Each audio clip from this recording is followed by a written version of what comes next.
इंद्रियों का संयम होगा, मन पर अनुशासन होगा, विघ्नों को सम्मुख पाकर पथ भ्रष्ट हताश न होगा।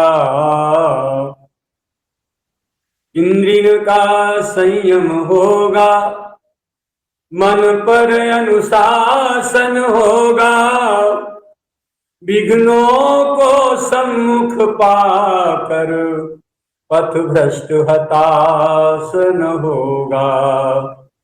साधन में युग बीतेंगे फिर भी आभास न होगा। बस मेरे व्रत संयम में कृत्रिमता का लेस न होगा। प्यारे भाई बहनों, यदि आपको किसी महापुरुष की सन्निधि में रहकर सेवा करने का सौभाग्य प्राप्त है तो आपके लिए बहुत सुंदर संदेश है, सुनिए। रे संत की सेवा में रहने वाले साधक सावधान। हे भाई, तू ये मत भूल जाना कि जिस महापुरुष की सेवा और सन्निधि में, जिसके भवभय भंजक सुखद कर कमलों की छत्र छाया में संसार एवं शरीर के समस्त द्वंद्वों की सुध-बुध भुला देने वाले श्री प्रिया प्रियतम के प्रेम रस से परिपूर्ण श्री चरण कमलों के मकरंद रस में आज जो निरंतर आनंद पूर्वक अबोध शिशु की भांति पूर्ण मस्ती में किलकारियां आज तुझे तुच्छ जान पड़ रहा है, वही उसी स्थान पर साथ ही साथ विशेष सावधानी से प्रतिक्षण अपने मन बुद्धि स्वभाव वृत्ति रहनी आचरण आहार एवं व्यवहार को भी देखते चलना कि कहीं ये श्री प्राणनाथ के काम आने वाली परमोपयोगी सेवापयोगी वस्तुएं, इनकी प्रदत्त साधना और सेवा करते समय परस्पर में एक दूसरे से राग द्वेष ईर्षा क्रोध विरोध एवं तेजोमय द्वेष छल कपट तथा अहंकार आदि विकार रूपी कुत्ता सुअरों का ग्रास तो नहीं बन रही हैं। यदि हां तो प्यारे याद रखना, तेरा आत्म कल्याण नहीं हो सकता। सावधान। महापुरुष की सेवा में सन्निधि में रह करके यदि विकारों की शिकार हो रहे हो, आपस में राग द्वेष तेजोमय द्वेष की शिकार होकर के एक दूसरे से रात दिन जले भुने जा रहे हो, तो याद रखना प्यारे, तेरा कल्याण नहीं हो सकता। तुझे स्वप्न में भी शांति नहीं मिल सकती, क्योंकि महापुरुष तो कल्पतरु एवं कामधेनु ही होते हैं। इसका कारण क्या है? सावधानी से सुने, बहुत ही गूढ़ रहस्य है।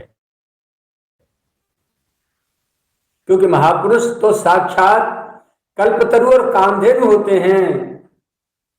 इनकी छत्र छाया में रहते समय मन में जिस वस्तु का निवास या कामना या संकल्प होगा या कामनाएं उठती रहेंगी, उसकी ही उत्तर उत्तर वृद्धि होती चली जाएगी।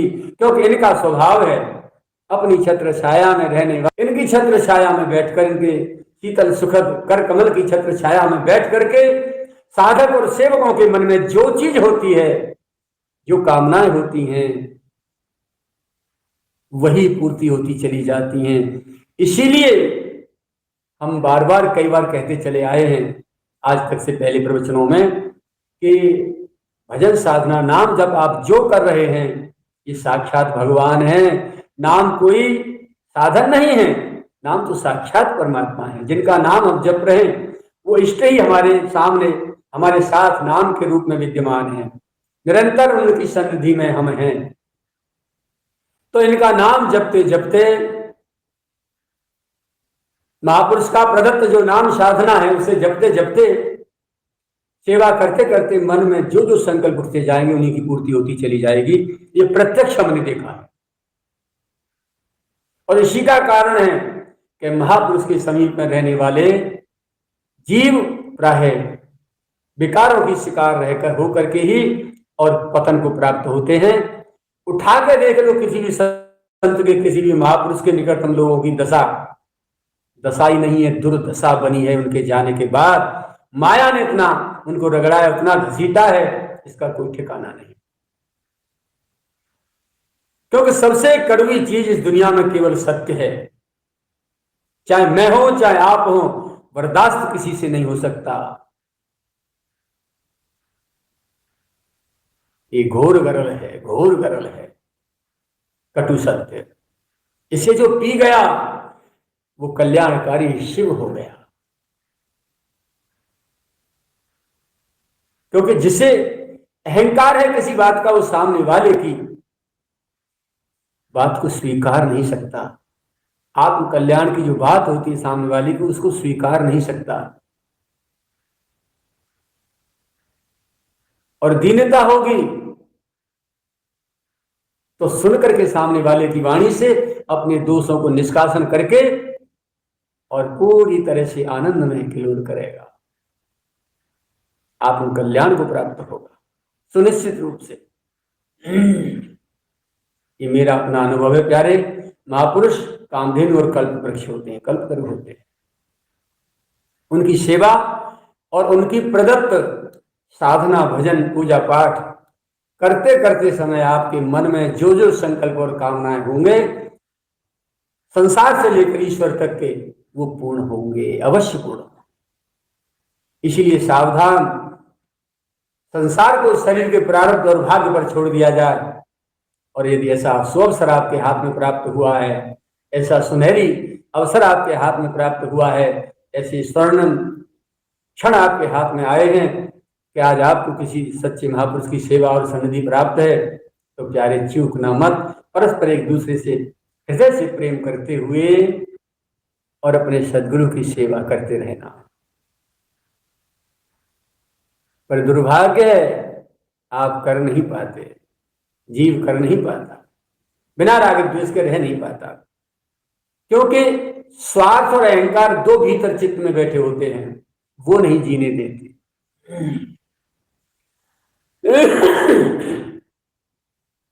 महापुरुष साक्षात परमात्मा होते हैं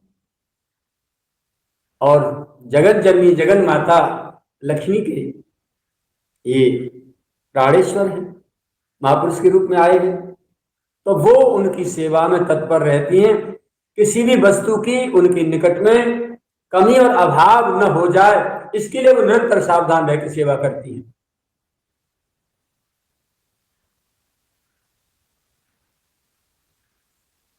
उस पदार्थ, व्यक्ति, वस्तु को पापा करके निकट में रहने वाले जीव जो सेवक के रूप में, साधक के रूप में आके रहने लग जाते हैं, क्योंकि उनकी खुद की तो इतनी औकात होती नहीं है। जहां से वो आए अपना घर छोड़ करके, उस घर से वहां घर की औकात देखी जाए तो संभव में रोजाना रोटी भी खाने को नहीं मिली होगी और कटी प्रदेश को ढकने के लिए भी शायद वस्त्र नहीं रहे होंगे। लेकिन यहां आकर के इस कल्पतरु की छत्र छाया में आकर के बस उनकी मनोवृत्ति, जिस अभाव से वो घर छोड़ के निकल के यहाँ तक पहुंचे हैं, उस अभाव की पूर्ति में लग जाती है। और ऐसे एक के बाद दो, एक दो, और दो के बाद चार, के बाद छह, ऐसे इकट्ठे होते रहते हैं और भीड़ लग जाती है संतों के आसपास। फिर वो भौतिक वस्तुओं पर दृष्टि उनकी बनी रहती है और उन्हीं को पाने में, उन्हीं को लेने में स्वार्थ से जुड़े रहते हैं। और जब कोई उनकी उस वस्तु को प्राप्त होने में बाधक बनता है, उसी पर अहंकार से राग द्वेष ईर्ष्या कर बैठते हैं। फिर महापुरुष की सेवा में बड़े बड़े दिग्गज, बाहर के लोग, बड़े बड़े लोग भी आते हैं।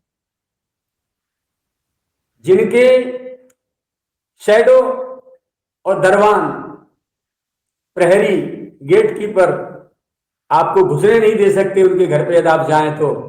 और वो जब महापुरुष के दर्शनार्थ यहाँ आते हैं तो आपका सहज में उनसे सीधा सीधा सरलता में, सहजता में संबंध हो जाता है। बस उनसे संबंध बना बना करके अपनी औकात को भूल करके फिर अपने आप को बड़ा मानने लगते हैं। फिर अहंकार के घोड़े पर चढ़ करके उनकी शक्ति का, उनकी राजनयिक शक्ति का दुरुपयोग करके फिर संसार में अत्याचार करते हैं। जबकि महापुरुष की सन्निधि में आकर के आत्म कल्याण होना चाहिए था, दीनता विनम्रता से पानी पानी होकर बह जाना चाहिए था, लेकिन स्वार्थ और अहंकार की चपेट में आकर के ये मायाबद्ध जीव इतना जो है पवित्र निर्मल सरोवर में घुस के जैसे हाथी, हथनी और सुअर गंदगी खा उठा देते हैं, जल को गलवा गिदला कर देते हैं, ऐसे ही परमात्मा की इस परम पावन मधुर सृष्टि में, समाज में इतनी खलबली मचा देते हैं ये सुअर कि इसका कोई ठिकाना नहीं।